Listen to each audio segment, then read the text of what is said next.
snow had buried the entire neighborhood overnight. Most people were still asleep, but Mark Jensen was already outside, ready to clear his driveway, because in this HOA delays meant fines. Mark fired up his snowblower at exactly 6 a.m.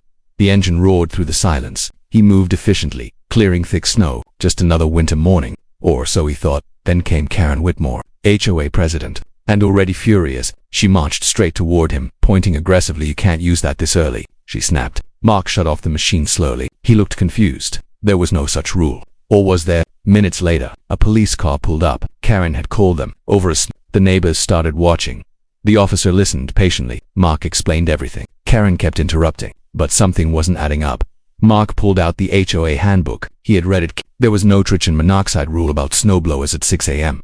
Karen's expression shifted. Instead of backing down, Karen doubled down. "You're disturbing the community." But the neighbors didn't look convinced. Some were starting to take Mark's side.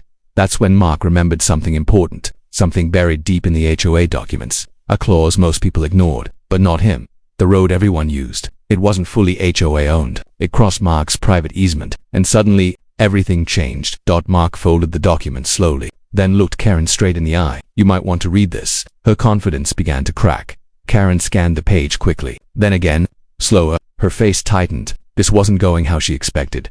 The officer raised an eyebrow. "It looks like he's got a point."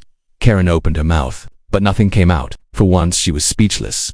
That road everyone relied on. It ran directly across Mark's property. Every car, every delivery, every resident, they all needed it. So Mark made a decision. If the HOA wanted to play games, he would play by the rules, strictly by the rules.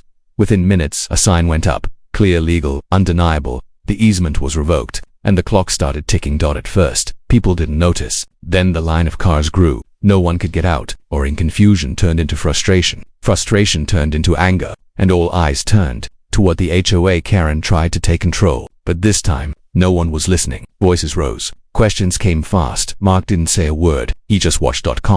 Patient, letting reality sink in.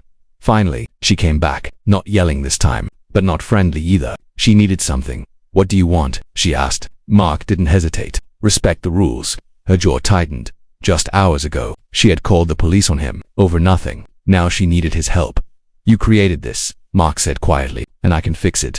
The silence between them grew heavy. She understood. Karen hesitated. Then she nodded. It wasn't an apology, but it was close enough. Mark walked to the road and pulled the sign down. Just like that, the tension broke.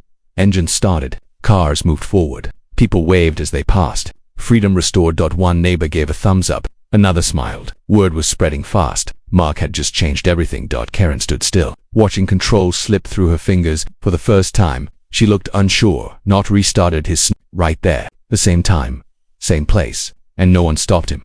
That night, the HOA meeting exploded. Residents demanded answers. Karen struggled to defend herself. The power dynamic had shifted. Mark didn't attack. He explained clearly, calmly, and people listened.